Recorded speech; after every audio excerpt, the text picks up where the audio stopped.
Be honest, if you saw these two fonts at a font store, would you buy them?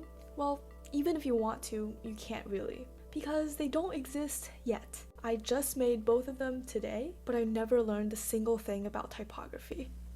Hey Lovarters, welcome back to the Lovart tutorial series. This is Vivian. So here's my problem with every design tool ever. You open the font dropdown and it's always the same 200 fonts that everyone else has. So you either pay for something that nobody's even using yet, or you scroll down for 40 minutes and still end up picking Helvetica. I mean, it's an amazing font, but I would like some more variety. And perfect timing, because Lovart just added font generator. You show it an image or just literally describe the vibe and it builds a real working typeface. Not just a picture of letters, but a font that you can actually type with. And so today we're trying that. As summer's basically over and I've been in SF, I wanted to send my friends postcards, but this time designing my own, including the font.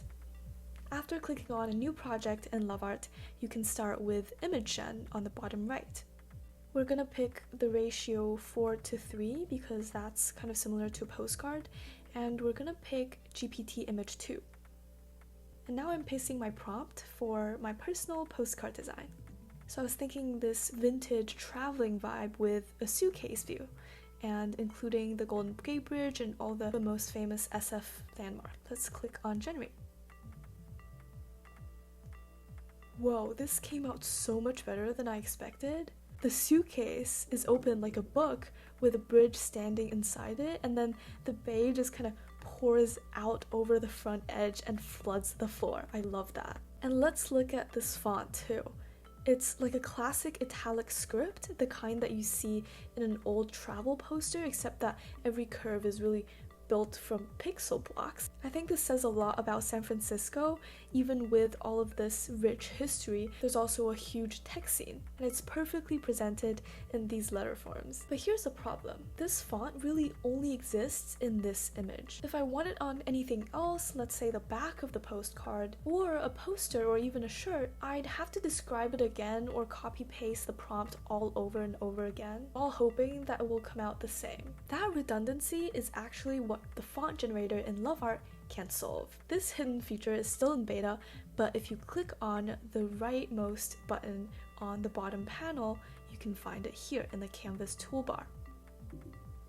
As you can see, you can actually upload an image for reference. And as I click on it, you can actually select directly from Canvas, which is extremely convenient given the fact that I just created this postcard with this exact font that I wanted. And then in style description, we're gonna write a few short sentences about the specifics about this type of font that I want.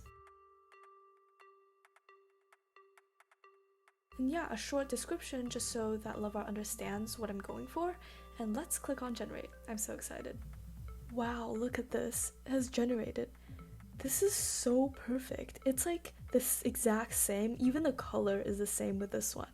Let's drag it onto the canvas and let's see what it gives us. Okay, so the automatic phrase is Lovart. I love that. And let's say Vivian in SF. Wow, it's really flawless. And it looks exactly like the font generated in here. And now if I wanted to, I can literally drop it in any project I want. I love the name too, Pixel Elegance, and in the future I'm probably gonna click that when I want a similar vibe for any of the designs that I have. It'll live directly in the fonts dropdown. Now the other direction, with no reference image at all. Maybe I want something different on the back of my postcard, something maybe fat and friendly to kind of balance out all the delicate pixel serif script. Like before, we're going to go into font generation in the generation side, and I'm going to describe the font that I want in a few sentences. Okay, done. I want something really chunky, so let's see what it generates. As you can see, it's designing my font, and I'm so excited to see what happens. Okay, retro chunk. Retro and definitely chunky for sure. Wow, I might as well just switch this out and use this instead. Still the Lovart default, but I'm gonna change it to from Vivian in SF. And I might as well just switch this out.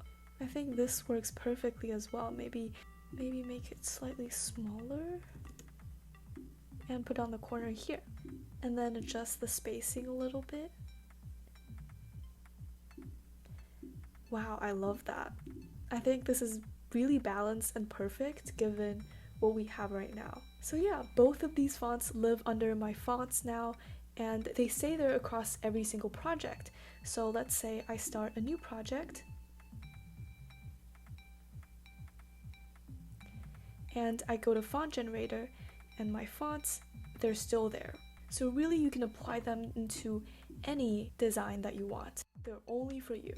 So 2 custom typefaces, one from a design I made in Lovart and another just from a sentence. But they're actually both perfect for my design and very appropriate to the style. And the thing I keep thinking about is that this fixes how a lot of brands, their styles look a little bit generic or homogenized, because now you're not really choosing from the same font list that everyone else has. Once you generate a font that has your own personality for your own brand, it stays in your library. So a campaign, for example, can have its own typefaces, just like how it has its own color palette. But right now, because this feature is only beta in Lovart, the font generator only applies to Latin characters, and free accounts hold 10 at a time. So upgrade if you want to font max. If you love it, share it and tag us at Lovart AI. That's all for today. Thank you for watching, Lovarters. See you in the next one.